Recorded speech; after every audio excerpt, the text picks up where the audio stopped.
Morning, Walnut class, and anybody else that's listening. Today I'm going to read you a story of Spinderella.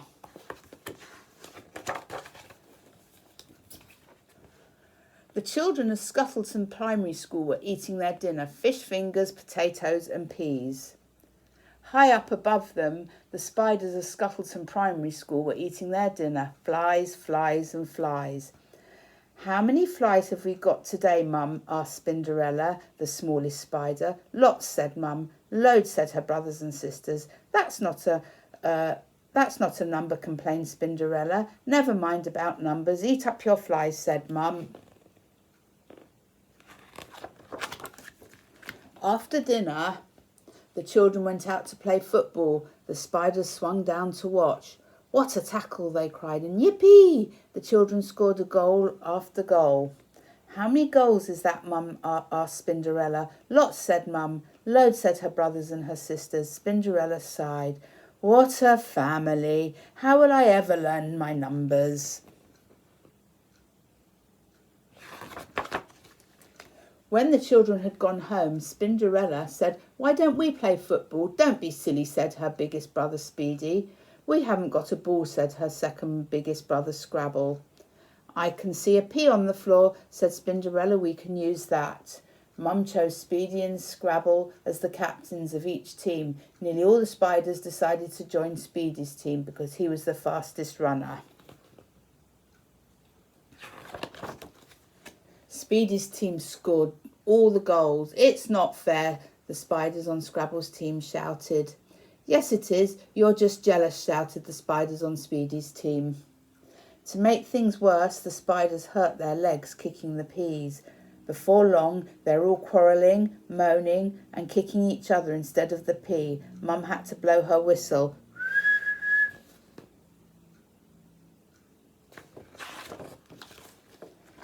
"How many spiders should we have in each team?" Mum asked Spinderella. Lots," said Mum. "Loads," said her brothers and sisters. "I think both teams should have the same number," said Spinderella. But her brothers and sisters all turned on her. "Down with numbers!" they yelled. Next morning, Spinderella woke up early. She felt sad. "I wish I could learn about numbers," she sighed. "And so you shall," came a loud voice. Spinderella spun round and saw an enormous, hairy spider. "Who are you?" asked Spinderella. "I'm your hairy godmother," said the enormous spider. "Follow me." Spinderella scuttled after her, out of the dining hall, along the corridor, into a classroom, and up to the ceiling. Spinderella looked down and saw a teacher come into the classroom with a pile of football bibs. "Keep your eyes and ears open," said Hairy Godmother, and in a flash she was gone.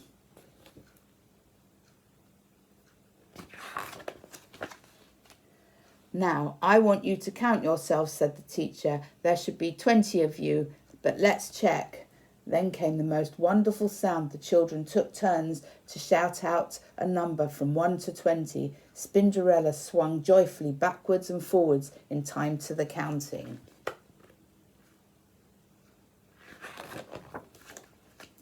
The teacher gave out the football bibs. "Put them on now and find the same colour," she said. Soon there were 2 groups of children. "How many in each team?" asked the teacher. The children counted again. 10 red, said the girl in red. 10 blue, said the boy in blue. And the same number, shouted Spinderella. She was so excited that she let go of her thread. "Look, a spider squash it," screamed someone. Spinderella froze in terror. "Let's put it out the window," said the teacher, and he did. Suddenly Spinderella was outside. "I'm lost," she wailed. "I'll never get to see my mum again." But then she turned round and spotted 2 football goals. "I know where I am now," she said. She scuttled round the outside of the school and in through the open window of the dining hall and up to the web. "Hello, Mum, I can count up to 20, she said. "Never mind about that. Eat up your flies," said Mum. "I'm going to count them first," said Spinderella, and she did.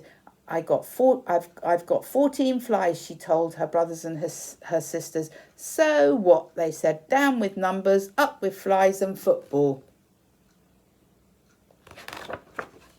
That night, the spiders decided to play football again. Mum, said Spinderella, I've been counting. There are 10 of us, so we need 5 spiders on each side. Some of the spiders muttered, down with numbers, but Mum shut them up. Spinderella sorted them into 2 teams of 5. She was in Scrabble's team, and she would also help Mum to keep the score. This time, no one quarrelled or kicked each other, and at half-time, each team had scored 3 goals. But still the spiders kept hurting their spindly legs, kicking the peas. I wish we had some football boots, sighed Spinderella. And you shall, came a voice. It was the hairy godmother again. How many boots do you need? She asked. Lots, said Mum. Loads, said Spinderella's brothers and sisters. That's not good enough, said the hairy godmother. I need a number. 8, shouted Spinderella. We've got 8 legs, so we each need 8 boots. Done, said the hairy godmother. There was a flash, and there on the floor were 10 little piles of boots. Each pile had 8 boots in it. The spiders put them on, and they laced them up.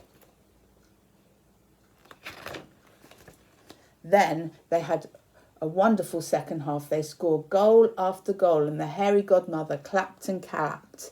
With only 1 minute left to go, each team had scored 8 goals. It's going to be a draw, muttered Spinderella. But just then the ball came her way, and she gave it an almighty kick. Spinderella had scored the winning goal, and all the spiders ran up to her. They picked her up, and all together they cheered, Up with Spinderella, up with numbers. The end.